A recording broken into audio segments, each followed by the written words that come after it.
दोस्तों, राजनीति में इशारे ही सबसे बड़ा हथियार होते हैं और हाल ही में राजस्थान के मंच पर वही इशारा साफ साफ दिखा। कैमरे ऑन थे, प्रधानमंत्री नरेंद्र मोदी मंच पर आए, चारों तरफ उनके स्वागत की गूंज थी। भजनलाल शर्मा और दिया कुमारी दोनों ने आदर से झुककर नमस्ते किया, लेकिन तभी मंच पर आई वसुंधरा राजे और सबकी नजरें वहीं थम गई। उन्होंने मोदी को देखा पर नमस्ते नहीं किया। बस इतना ही, और समझदारों के लिए इशारा काफी है। अब सोचिए, यह वही मंच था जहां बाकी नेता मोदी के सामने लबालब नतमस्तक थे, लेकिन राजे का रॉयल अंदाज कुछ और ही कहानी सुना रहा था। मोदी हाथ जोड़कर मुस्कुराते रहे, जैसे कह रहे हों, महारानी जी नमस्ते तो कर दीजिए। मगर उधर राजे का चेहरा बिल्कुल ठंडा, कोई एक्सप्रेशन नहीं, कोई भाव नहीं। यानी साफ मैसेज था, तुम्हारी राजनीति ने मुझे किनारे किया है, अब मैं तुम्हें भाव क्यों दूं। दोस्तों, वसुंधरा राजे का गुस्सा यूं ही नहीं है। यह उन सालों की जमा पूंजी है जब उन्हें धीरे धीरे रिटायरमेंट मोड में धकेला गया। सोचिए, एक समय राजस्थान की राजनीति उनके इशारों पर चलती थी। मुख्यमंत्री रह चुकी, चुनाव जितवा चुकी, और आज वही राजे को मंच पर सिर्फ दर्शक की तरह खड़ा कर दिया गया।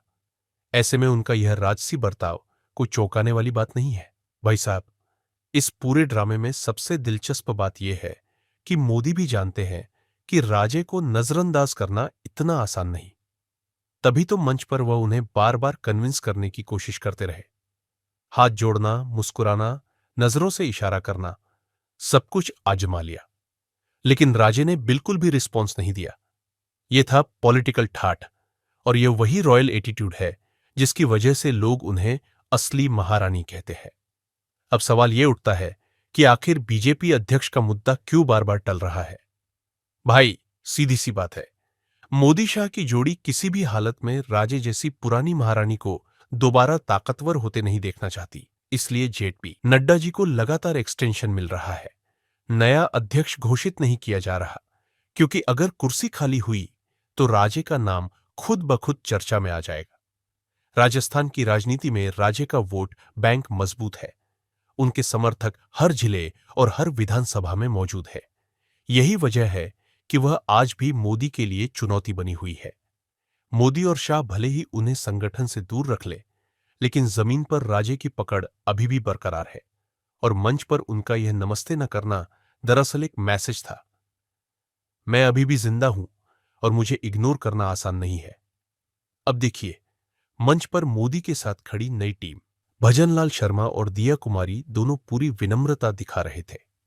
यही है नई बीजेपी, पूरी तरह मोदी पर निर्भर।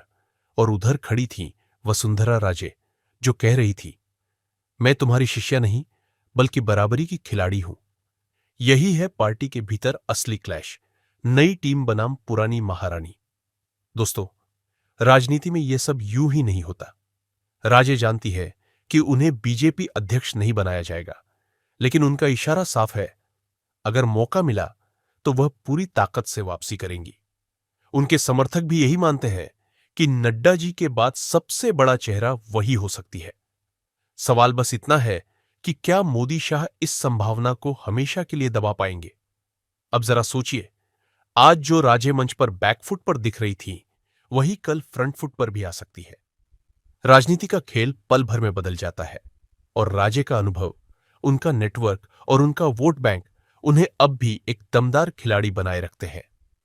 यही वजह है कि मोदी ने मंच पर मुस्कुराकर उन्हें मनाने की कोशिश की, लेकिन राजे का बर्ताव कह रहा था, अब देर हो चुकी है, तुम्हारी मुस्कान से मैं पिघलने वाली नहीं। तो दोस्तों, यह कहानी सिर्फ एक मंच पर नमस्ते न करने की नहीं है। यह कहानी है बीजेपी के भीतर छिपे उस तनाव की, जिसे बाहर खुलकर कोई मानने को तैयार नहीं। नड्डा जी का अनंत एक्सटेंशन, मोदी का मंच पर मुस्कुराना और राजे का बर्फीला चेहरा, सब मिलकर यह बता रहे हैं कि असली लड़ाई अभी बाकी है। सवाल बस इतना है, क्या मोदी शाह इस महारानी को हमेशा किनारे कर पाएंगे, या फिर किसी दिन यह महारानी अपनी चाल से पूरी बाजी पलट देगी। आज राजस्थान, मध्य प्रदेश, आंध्र प्रदेश, कर्नाटका और महाराष्ट्र में 90,000 करोड़ रुपए से ज्यादा के बिजली प्रोजेक्ट शुरू हुए हैं। 90,000 करोड़ रुपया से ज्यादा के प्रोजेक्ट्स एक साथ शुरू होना ये दिखाता है कि देश आज बिजली की रफ्तार से आगे बढ़ रहा है और इस रफ्तार में देश के सभी हिस्से शामिल हैं। हर राज्य को प्राथमिकता दी जा रही है। यहां राजस्थान में भी क्लीन एनर्जी प्रोजेक्ट और ट्रांसमिशन लाइन की आधारशिला रखी गई है। बांसवाड़ा में राजस्थान एटॉमिक पावर प्रोजेक्ट का शिलान्यास हुआ है। यहां सोलर एनर्जी प्रोजेक्ट का उद्घाटन भी हुआ है। यानी सोलर ऊर्जा से लेकर परमाणु ऊर्जा तक देश अपनी बिजली उत्पादन क्षमता को नई ऊंचाई तक लेकर जा रहा है। साथियों, आज तकनीक और उद्योगों के जमाने में विकास की गाड़ी बिजली से ही दौड़ती है। बिजली है तो उजाला है, बिजली है तो गति है, बिजली है तो प्रगति है, बिजली है तो दूरियां मिटती हैं और बिजली है तो दुनिया हमारे पास है। लेकिन मेरे भाइयों बहनों, हमारे देश में कांग्रेस की सरकार ने बिजली के महत्व पर ध्यान ही नहीं दिया। जब 2014 में आपने मुझे सेवा का अवसर दिया और जब मैंने दायित्व संभाला तो देश के 2.5 करोड़ घर ऐसे थे जहां बिजली का कनेक्शन नहीं था। आजादी के 70 साल बाद भी देश के 18,000 गांवों में बिजली का खंभा तक नहीं लगा था।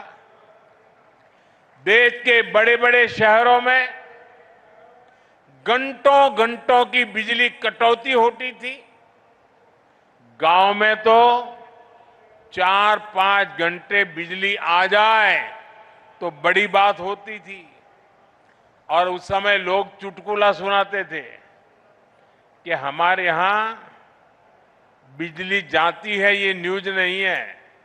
लोग कहते थे कि बिजली आई, वो न्यूज होता था। लोग एक दूसरे को बधाई देते थे कि आज 1 घंटा बिजली आई थी। वो हाल थे। आज बिजली नहीं थी तो फैक्ट्रियां भी नहीं चल पाती थी, नए उद्योग नहीं लग पाते थे। राजस्थान समेत पूरे देश में यही हालत थी। भाइयों बहनों, 2014 में हमारी सरकार ने इन हालातों को बदलने का संकल्प लिया। हमने देश के हर गांव तक बिजली पहुंचाई। हमने 2.5 करोड़ घरों को मुफ्त बिजली कनेक्शन दिया और जहां जहां बिजली के तार पहुंचे वहां बिजली भी पहुंची। वहां लोगों की जिंदगी आसान हुई, वहां नए नए उद्योग पहुंचे। और आप हमसे जुड़े रहने के लिए सब्सक्राइब करें YouTube पर, फॉलो करें Twitter पर और लाइक करें Facebook पर। और ज्यादा जानकारी के लिए आपको टाइप करना होगा सिर्फ न्यूज नशा।